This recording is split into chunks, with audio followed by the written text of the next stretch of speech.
दोस्तों, आप देख रहे हैं यूट्यूब चैनल में आपको इष्टदेव राजेश चौधरी। मैं आपके लिए अगली वीडियो लेकर आया दोस्तों। इस वीडियो में बात करेंगे राजस्थान की जो एलडीसी नई भर्ती आई है दोस्तों, उसके बारे में बात करेंगे। इसका सिलेबस क्या रहने वाला है दोस्तों, इसके ऑनलाइन आवेदन कब तक होंगे दोस्तों, और इसकी जो दोस्तों फॉर्म फीस क्या रहने वाली, इन सभी बातों पर चर्चा करेंगे दोस्तों। और जो ये वैकेंसी है दोस्तों, इसके लिए क्या योग्यता है दोस्तों, कौन कौन इसके लिए फॉर्म भर सकता है, कौन इसके लिए फॉर्म नहीं भर सकता, इन सभी बातों पर चर्चा करेंगे। इससे पहले आप हमारे चैनल को लाइक और सब्सक्राइब करना, वीडियो को लास्ट तक देखना, क्योंकि दोस्तों हम आपके लिए वो सूचना लेकर आते हैं जो डेली अपडेट होती है, जो नई नई वैकेंसी होती है, नई नई जो अपडेट होती है, इसको लेकर आते हैं। इसलिए आप हमारे चैनल पर बने रहना दोस्तों। चलिए दोस्तों शुरू करते हैं। राजस्थानी कर्मचारी चयन बोर्ड जो RSMSSB की ओर से क्लर्क के 4197 पदों पर भर्ती निकली। जो कर्मचारी चयन बोर्ड है दोस्तों, उसने जो है राजस्थान में जो 4197 पदों पर जो भर्ती निकली दोस्तों, एलडीसी की वैकेंसी है दोस्तों। एलडीसी की जो वैकेंसी है 4197 पदों पर है दोस्तों। यदि आप पिछले लंबे समय से जो एलडीसी की जो वैकेंसी का इंतजार कर रहे थे, उनके लिए बहुत अच्छी खबर है दोस्तों, क्योंकि उनके लिए ये वैकेंसी आ चुकी है दोस्तों। अब वो अपनी तैयारी को एक तरह से धार दे सकते हैं। जो अपनी तैयारी को पूर्ण 100% और पूरी लगन से करेगा दोस्तों, वो निश्चित रूप से सफलता को प्राप्त करेगा। तो उम्मीदवार जो RSMSSB की ऑफिशियल वेबसाइट जो है राजस्थान गवर्नमेंट इन पर जाकर आवेदन कर सकते हैं। जो कर्मचारी चयन बोर्ड की ऑफिशियल साइट है दोस्तों, RMSSB राजस्थान.gov.in पर, इस पर जाकर आप आवेदन कर सकते हैं। जो जो एलडीसी में फॉर्म भरना चाहता है, जो जो स्टूडेंट एलडीसी की तैयारी करना चाहते हैं, या जो एलडीसी की वैकेंसी का इंतजार कर रहे थे, वो सभी स्टूडेंट कर्मचारी चयन बोर्ड की ऑफिशियल जो ये साइट है दोस्तों, आप इस साइट पर जाकर जो आवेदन फॉर्म भर सकते हैं। आप चाहे तो आवेदन फॉर्म ई मित्र के माध्यम से भर सकते हैं, या आपके पास कोई लैपटॉप है तो आप खुद भी इसका फॉर्म भर सकते हैं। लेकिन ये जरूरी है दोस्तों, आप भर तो सकते हो, लेकिन आपको जो वो फोटो और मार्कशीट सिग्नेचर उनकी जो कटिंग होती है दोस्तों, वो आपको आना जरूरी है। यदि आपको उनकी साइज छोटी करना नहीं आता है, फिर आप ई मित्र के माध्यम से इसका फॉर्म भरें दोस्तों। और RMSSB ने जो पद की बात करते हैं दोस्तों, इसमें पद कितने रहने वाले और पोस्ट क्या है दोस्तों। तो पद की बात करते हैं। पद क्लर्क पोस्ट जो है दोस्तों, क्लर्क मतलब एलडीसी की है। किसकी वैकेंसी है ये? एलडीसी जो होते हैं दोस्तों, ये स्कूलों में जो एलडीसी होते हैं और ये एलडीसी का काम करते हैं, ये वो पोस्ट है दोस्तों। नंबर ऑफ पोस्ट है कितनी है दोस्तों? 4197 पोस्ट है टोटल। तो पोस्ट है भी बहुत अच्छी है दोस्तों। आप इसकी तैयारी, आवेदन शुरू, अब आवेदन कब से शुरू हो रहे हैं दोस्तों? आवेदन स्टार्ट हो रहे हैं दोस्तों 20 फरवरी 2024 से, और लास्ट है 20 मार्च 2024। मतलब आवेदन स्टार्ट तो है दोस्तों 20 फरवरी 2024 से, और लास्ट है 20 मार्च। मतलब एक महीने तक आवेदन फॉर्म चलेंगे दोस्तों। आप 20 फरवरी से 20 मार्च के मध्य कभी भी आवेदन भर सकते हैं दोस्तों। इसकी फीस क्या रहेगी? निःशुल्क, मतलब कोई फीस नहीं है दोस्तों।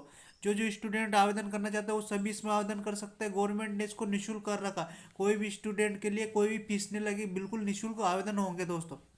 तो जल्दी कीजिए दोस्तों, देर किस बात की, जब फीस ही नहीं लग रही तो आपको बस फॉर्म भरना है और एग्जाम देने जाना है, तैयारी जारी रखना है। क्योंकि फॉर्म के तो पैसे लग ही नहीं रहे, बस आपको तैयारी करना है। हो सकता है आप अच्छे से तैयारी करो तो आप इसमें सेलेक्ट भी हो जाओ दोस्तों।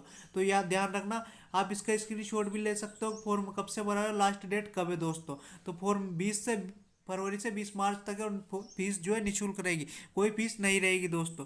तो ये बहुत अच्छी खबर है दोस्तों, क्योंकि ये भर्ती बहुत ही बड़े स्तर पर है दोस्तों, क्योंकि 4000 पोस्ट बहुत कम वैकेंसियों में देखने को मिलती है। तो आप इसमें आवेदन जरूर करें। और बात करते हैं वैकेंसी डिटेल, वैकेंसी के बारे में डिटेल से और बात करते हैं। इसमें जूनियर असिस्टेंट के 3552 पद है। जूनियर असिस्टेंट जो होता है दोस्तों, उसके 3552 पद है। लोअर डिवीजन क्लर्क के इसमें 645 पद है। वहीं कुल पदों की संख्या 4197 पद है। मतलब इसमें दो तरह के पद है दोस्तों वैकेंसी में। आपको ये एलडीसी की जो ये वैकेंसी है दोस्तों, इसमें दो तरह के पद है, आपको ये भी ध्यान रखना है। पहला तो है जूनियर असिस्टेंट। जूनियर असिस्टेंट के तो 3552 पद है। वहीं लोअर डिवीजन क्लर्क के 645 पद। कुल मिलाकर 4197 पद है दोस्तों। जो वैकेंसी है ये, इसमें दो दो डिपार्टमेंट है, मतलब दो ये कैटेगरी के पद है दोस्तों। तो आपको कौन से कैटेगरी में बनना चाहते हैं दोस्तों, उसी कैटेगरी में आप आवेदन करें दोस्तों। एजुकेशनल क्वालिफिकेशन, अब इसमें क्वालिफिकेशन क्या रहेगी, कौन इसमें आवेदन भर सकता है और कौन इसमें आवेदन नहीं कर सकता। एजुकेशन क्वालिफिकेशन, किसी मान्यता प्राप्त बोर्ड से 12वीं, किसी भी मान्यता प्राप्त बोर्ड है, जैसे राजस्थान बोर्ड, MP बोर्ड, ऐसे ही जो अलग अलग यूपी बोर्ड है, अलग अलग राज्य के किसी भी बोर्ड से आप 12th पास होना चाहिए। DOSSC द्वारा संचालित ओ या उच्च स्तरीय प्रमाण पत्र, पाठ्यक्रम, कंप्यूटर सर्टिफिकेट प्राप्त हो। उसके साथ ही आपके पास कंप्यूटर का कोर्स होना बहुत जरूरी है दोस्तों। जिसके पास कंप्यूटर का पाठ्यक्रम या कोर्स नहीं है वो इसमें आवेदन नहीं कर सकता है। तो जैसे कि आपके पास कंप्यूटर की डिग्री होना बहुत जरूरी है। कंप्यूटर की डिग्री दोस्तों या तो आपके पास उसका एक 2 वर्षीय डिप्लोमा हो, जैसे पीजीडीसीए होता है दोस्तों। क्या होता है पीजीडीसीए? तो भी आप पीजीडीसीए दोस्तों, तो इसमें भी आप आवेदन कर सकते हो। तो यदि आपके पास 2 वर्षीय डिप्लोमा है कंप्यूटर में और 12th पास है तो आप इसमें आवेदन कर सकते हो। यदि आपके पास 12th पास और कंप्यूटर की डिप्लोमा नहीं है दोस्तों, तो भी आप इसमें जो फॉर्म नहीं भर सकते, क्योंकि वही स्टूडेंट इसमें फॉर्म भरे जो सिलेक्शन होगा दोस्तों वो सिर्फ एग्जाम के माध्यम से नहीं होगा। इसमें सिलेक्शन होने के कारण एक और प्रोसेस रहेगी दोस्तों, वो रहेगा जो आप टाइपिंग के माध्यम से आपका सिलेक्शन होगा। जो स्टूडेंट टाइपिंग नहीं कर पाएगा वो हिंदी और इंग्लिश दोनों में टाइपिंग करवाई जाती है। यदि आपने टाइपिंग टेस्ट पास कर लिया तभी आपका सिलेक्शन होगा। इसलिए ये कंप्यूटर की डिग्री अनिवार्य मांग रहे हैं दोस्तों। 12th पास तो होना ही चाहिए, उसके साथ कंप्यूटर की डिग्री भी होना बहुत जरूरी है, तभी आप इसमें आवेदन। आयु सीमा, अब बात करते हैं आयु सीमा। उम्मीदवार की न्यूनतम आयु 18 वर्ष, अधिकतम आयु 40 वर्ष तय की गई। मतलब न्यूनतम उम्र तो आपकी 18 वर्ष होनी चाहिए। 18 वर्ष से अधिक का जो भी स्टूडेंट या 18 वर्ष का वो सभी इसमें आवेदन कर सकते हैं। अधिकतम आयु 40 वर्ष तय की, और जो 40 साल तक है दोस्तों वो इसमें आवेदन कर सकते हैं। 18 वर्ष से 40 वर्ष तक के स्टूडेंट इसमें आवेदन कर। ऊपरी आयु में छूट निम्नानुसार दी। 40 वर्ष वाली आयु में जो छूट निम्नानुसार दी जाएगी दोस्तों, जैसे कि मान लो ओबीसी, एससी, एसटी अन्य कैटेगरी है दोस्तों, तो उनको उम्र में किसी को 3 वर्ष होती है, किसी कैटेगरी किसी में 5 होती है। तो उसके अनुसार तो मान लो एससी एसटी में 5 वर्ष होएगी तो 45 साल तक के स्टूडेंट इसमें आवेदन कर सकते हैं। वहीं जो ओबीसी में 3 या 4 होती है दोस्तों, तो 42-43 वर्ष के स्टूडेंट इसमें आवेदन कर सकते हैं। आयु की गिनती 1 जनवरी 2025 के अनुसार की जाएगी। आपकी आयु की गणना दोस्तों 1 जनवरी 2025 के अनुसार की जाएगी। इस भर्ती में आपकी आयु की गणना 1 जनवरी 2025 के अनुसार ही होगी। और जो आपकी एजुकेशन क्वालिफिकेशन है, जिसने 1 जनवरी 2025 के अनुसार 18 वर्ष पूर्ण कर लिए तो वो स्टूडेंट इसमें आवेदन कर सकता है। जिसने पूर्ण नहीं किया वो स्टूडेंट इसमें अभी आवेदन करने के योग्य नहीं है दोस्तों। तो आयु भी एक तरह से आपके योग्यता के आधार पर देखी जाती है दोस्तों। आप यदि 12th पास है लेकिन अब भी आप 18 वर्ष के नहीं हो रहे तो भी आप इसके आवेदन बनने के योग्य नहीं माने जाओगे। सैलरी, अब सैलरी की बात करते हैं। सैलरी क्या रहेगी दोस्तों? तो पे मेट्रिक लेवल 5 के अनुसार सैलरी दी जाएगी। मतलब आपको लेवल 5 के अनुसार सैलरी दी जाएगी। ये जो वैकेंसी है दोस्तों, पोस्ट जो है दोस्तों 4th ग्रेड की पोस्ट नहीं 3rd ग्रेड की पोस्ट होती है, और इसमें सैलरी आपको लेवल 5 के अनुसार दी जाएगी।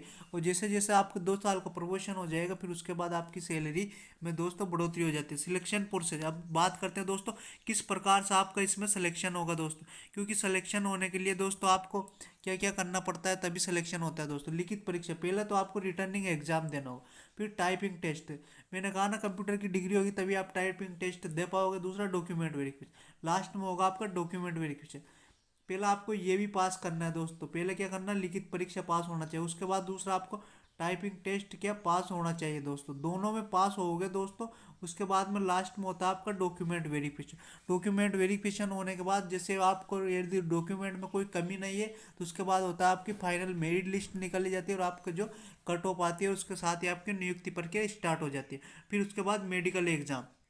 मेडिकल एग्जाम का मतलब होता है दोस्तों आपको किसी भी गवर्नमेंट हॉस्पिटल से मेडिकल सर्टिफिकेट बना रहा है, हेल्थ सर्टिफिकेट जिसे बोला जाता है दोस्तों, वो बनाना होता है दोस्तों। उसमें यदि आपको कोई बीमारी या कोई कमी है दोस्तों, यदि आपका सर्टिफिकेट बन जाता है तो आप जो है आपको नियुक्ति आदेश मिलेगा, और उसके बाद आप नियुक्त कर सकते हो दोस्तों। तो आपको 4 चीज़ों के माध्यम से ज्वाइनिंग होगी। पहला लिखित परीक्षा पास करना, दूसरा टाइपिंग टेस्ट, तीसरा डॉक्यूमेंट वेरिफिकेशन, चौथा मेडिकल।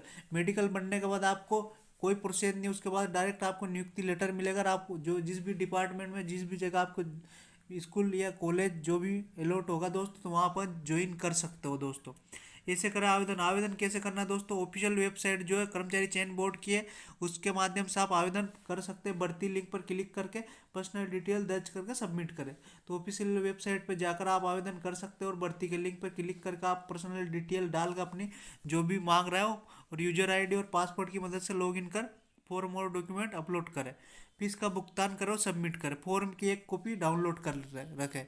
जो फॉर्म है दोस्तों उसकी एक हार्ड कॉपी आपके पास भी होना चाहिए, क्योंकि जब आपका ई मित्र से प्रवेश पत्र निकलेगा दोस्तों तो हार्ड कॉपी का एप्लीकेशन नंबर से निकलेगा। यदि आपके पास हार्ड कॉपी नहीं होगी तो, और जब भी आपका डॉक्यूमेंट वेरिफिकेशन होता है उसमें भी एक हार्ड कॉपी मांगी जाती है दोस्तों। तो हमारी खबर कैसी लगी इसका कमेंट बॉक्स में जरूर बताएं। साथ ही हमारे चैनल को लाइक और सब्सक्राइब करें। आप सभी का दिन शुभ हो। सभी को धन्यवाद साथियों।